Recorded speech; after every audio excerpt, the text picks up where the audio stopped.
In the 1990s, a criminal organization controlled 80% of the world's cocaine supply. They weren't violent street thugs. They were businessmen in suits who drove luxury cars and threw lavish parties. They bribed presidents, bought soccer teams, and ran their empire like a Fortune 500 company. They were called the Cali Cartel, and at their peak, they were generating $7 billion annually. That's more revenue than some countries.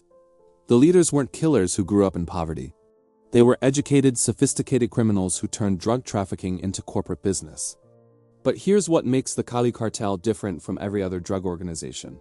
They didn't rely on violence. They relied on corruption. They didn't fight the system. They bought it, and for years nobody could touch them. Today, we're breaking down exactly how the Cali Cartel built their empire. The business model, the political corruption, the downfall. This is the complete story of how 4 men turned cocaine trafficking into the most profitable criminal enterprise in history. The Cali Cartel was founded by 4 men who couldn't have been more different from typical drug lords. Miguel Rodríguez Orejuela, Gilberto Rodríguez Orejuela, José Santacruz Londoco, and Helmer Pacho Herrera. The Rodríguez Orejuela brothers were from a middle-class family in Cali, Colombia. Their father worked in pharmaceuticals. The brothers went to good schools. They started in legitimate business, running a drugstore chain. But they saw bigger opportunities in the drug trade. Gilberto was the strategist. Intelligent, calculating, and obsessed with business efficiency. He studied how legitimate corporations operated and applied those principles to trafficking, distribution networks, supply chain management, market penetration. Gilberto treated cocaine like any other commodity. Miguel was the enforcer, though not in the traditional sense. He didn't kill people himself. He managed security, bribed officials, and eliminated threats through political means rather than violence. Miguel understood that money was more powerful than bullets. José Santacruz Londoco was the New York connection. He managed the cartel's operations in the United States, their most profitable market. Santacruz was sophisticated, spoke perfect English, and moved easily in both criminal and legitimate circles. Pacho Herrera controlled the cartel's routes through Mexico. He was flamboyant, openly gay in a deeply machismo culture, and absolutely ruthless when necessary. Pacho built relationships with Mexican traffickers that would later become the foundation for today's Mexican cartels. Together, these 4 men created something unprecedented. A drug trafficking organization that operated like a multinational corporation. They had executives, divisions, accounting departments, and legal teams. They were criminals, but they were brilliant businessmen. In the 1970s, the Cali Cartel started small. They smuggled marijuana, then graduated to cocaine. But they quickly realized they couldn't compete with Pablo Escobar and the Medellin cartel through violence. Escobar was too powerful, too willing to kill anyone who challenged him.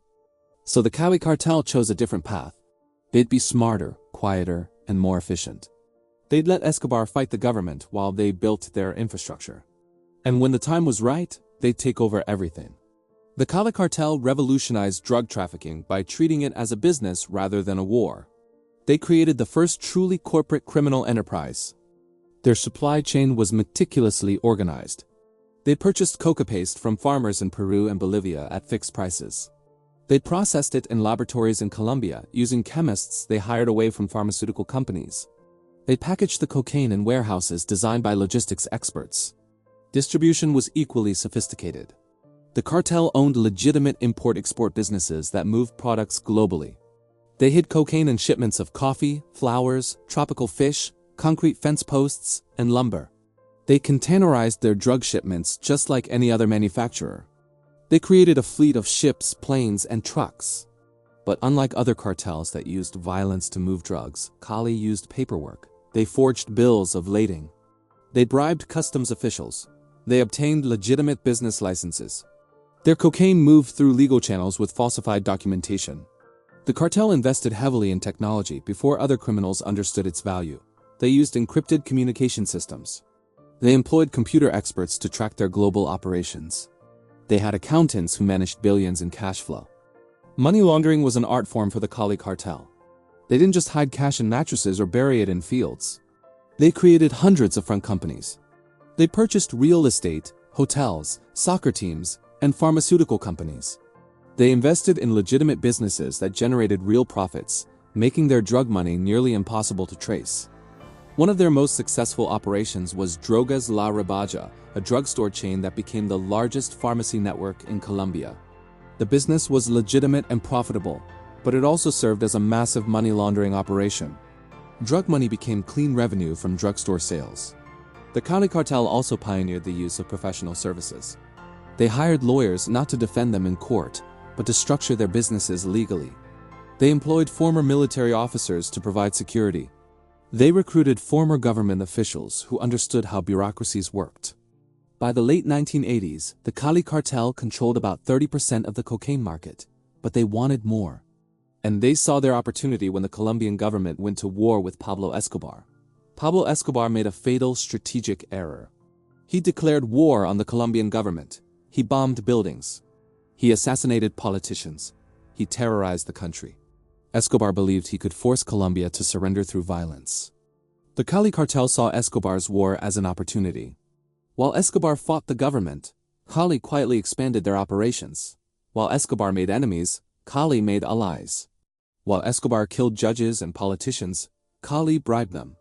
But the Cali Cartel also did something unprecedented. They helped the government hunt down Pablo Escobar. They created a vigilante group called Los Pepes, people persecuted by Pablo Escobar. Los Pepes attacked Escobar's infrastructure, killing his associates and destroying his properties. The Cali Cartel funded Los Pepes with millions of dollars. They provided intelligence to Colombian authorities about Escobar's locations. They shared information with the D. In effect, the Cali Cartel weaponized the government against their rival. The strategy worked perfectly. In December 1993, Colombian police killed Pablo Escobar on a rooftop in Medellin. The world celebrated the death of the world's most wanted criminal. But the real winners were the Rodríguez Orejuela brothers. With Escobar dead and the Medellin cartel destroyed, the Cali Cartel absorbed most of the cocaine market. By 1995, they controlled 80% of global cocaine trafficking. They were generating an estimated $7 billion annually. That's $7,000 million in profit from illegal drugs. The cartel employed thousands of people. Farmers, chemists, transporters, distributors, money launderers, accountants, lawyers, and security personnel. It was a massive criminal corporation with operations on 5 continents. But the Cali Cartel's greatest weapon wasn't cocaine or cash. It was corruption. They systematically purchased the Colombian government. They bribed judges to dismiss cases. They paid police to ignore their operations. They funded political campaigns in exchange for protection. They infiltrated every level of Colombian society, from local mayors to the presidential palace. In 1994, Ernesto Samper was elected president of Colombia. Almost immediately, evidence emerged that his campaign had accepted millions of dollars from the Cali Cartel. The scandal became known as the Proceso 8000. Tapes surfaced of cartel leaders discussing payments to Samper's campaign. Samper denied everything, but the damage was done. The United States decertified Colombia as a partner in the drug war. The relationship between the two countries collapsed. And suddenly, the Cali Cartel's political protections started to crumble. As pressure mounted, the Rodríguez Orejuela brothers made a calculated gamble. They would negotiate a surrender. They'd turn themselves in, serve minimal prison time and keep their wealth. Then they'd return to legitimate business. In 1995, Gilberto Rodríguez Orejuela surrendered to Colombian authorities. He was arrested in a dramatic raid, but many suspected the arrest was staged. Gilberto appeared calm, almost relieved. He'd made a deal. Miguel Rodríguez Orejuela was captured a few months later, found hiding in a secret compartment in his home. Both brothers believed they'd negotiated light sentences. They thought they'd be out in a few years, but they miscalculated. The United States wasn't interested in deals. The D wanted the Cali Cartel destroyed completely, not just temporarily inconvenienced. American pressure on Colombia intensified.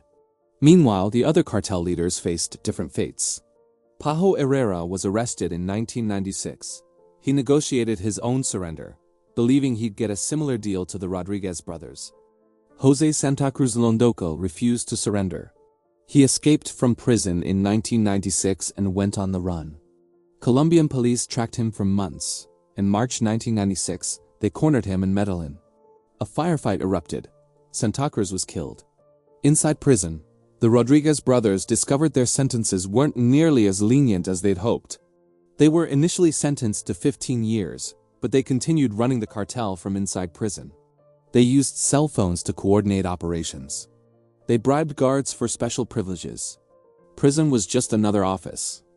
But the Colombian government, under intense American pressure, started cracking down. They transferred the brothers to more secure facilities. They limited their communications. They investigated their businesses. In 2004, Colombia agreed to extradite the Rodríguez brothers to the United States. This was their worst nightmare. In Colombia, they had influence, connections, and hope.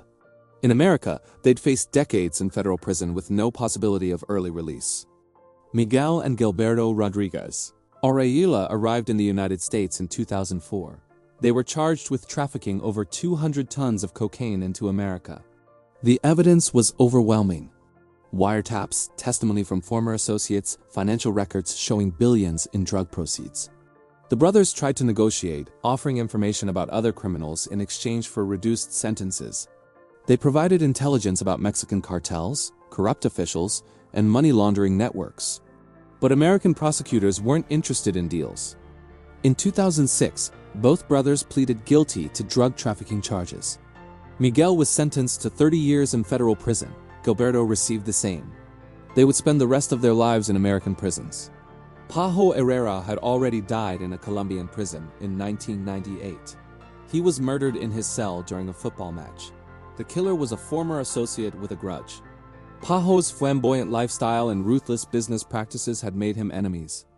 The Cali Cartel's empire collapsed completely. The Colombian government seized billions in assets. Real estate, businesses, bank accounts, everything connected to the cartel was confiscated. The drugstore chains, the soccer teams, the hotels, all gone. But the impact of the Cali Cartel lived on. When they fell, the cocaine trade didn't disappear. It fragmented into smaller organizations. The Mexican cartels, which had worked with Cali as transporters, took over distribution entirely. The Sinaloa cartel, the Tijuana cartel, and others filled the vacuum. The Cali Cartel had pioneered the business model that Mexican cartels still use today: corruption over violence, bribery over bullets, corporate structure over street gangs. They proved that drug trafficking could be run like any Fortune 500 company. Today, Miguel and Gilberto Rodríguez Orejuela are serving their sentences in American federal prisons. Miguel is in his 80s, Gilberto is over 80. They'll likely die in prison, having lost everything they built. The Cali Cartel's story is different from other drug organizations. They didn't rely on spectacular violence like Escobar. They didn't build armies like the Zetas. They built a business empire through corruption, efficiency, and strategic thinking. At their peak, the Cali Cartel employed over 30,000 people. They moved hundreds of tons of cocaine annually. They generated billions in profits. They bribed presidents, judges, police chiefs, and military officers. They came closer than any criminal organization to completely capturing a government. Their downfall wasn't violence, it was exposure. When the Proceso 8000 scandal revealed their connections to President Samper, they lost political protection. When American pressure intensified, Colombia had to act. When they were extradited to the United States, their luck ran out completely. The Cali Cartel proved that even the most sophisticated criminal enterprise eventually falls. No amount of money can buy immunity forever. No amount of corruption can protect you from determined law enforcement. And no business model, no matter how brilliant, can legitimize fundamentally criminal activity. But they also proved how difficult it is to fight organized crime when it operates like a corporation.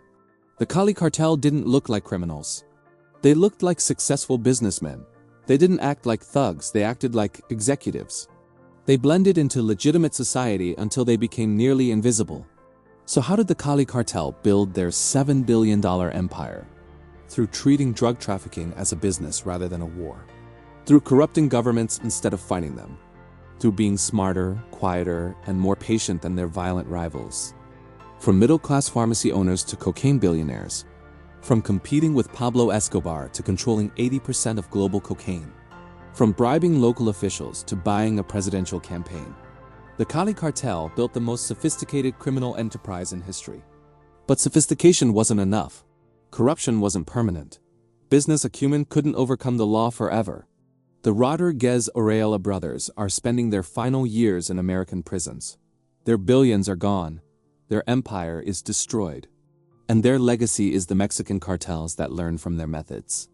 The gentlemen of cocaine proved that you don't need violence to build a drug empire. You need intelligence, organization, and systematic corruption. But they also proved that every criminal empire, no matter how powerful, eventually collapses. If you found this breakdown of the Cali Cartel fascinating, make sure you hit that subscribe button. We're covering the most incredible criminal organizations and how they built their empires. Drop a comment below. What other criminal organizations should we cover next? The Guadalajara Cartel, the Italian Mafia, the Yakuza? And if you want to understand how Pablo Escobar's empire compared to Cali's, check out our deep dive. The link is in the description.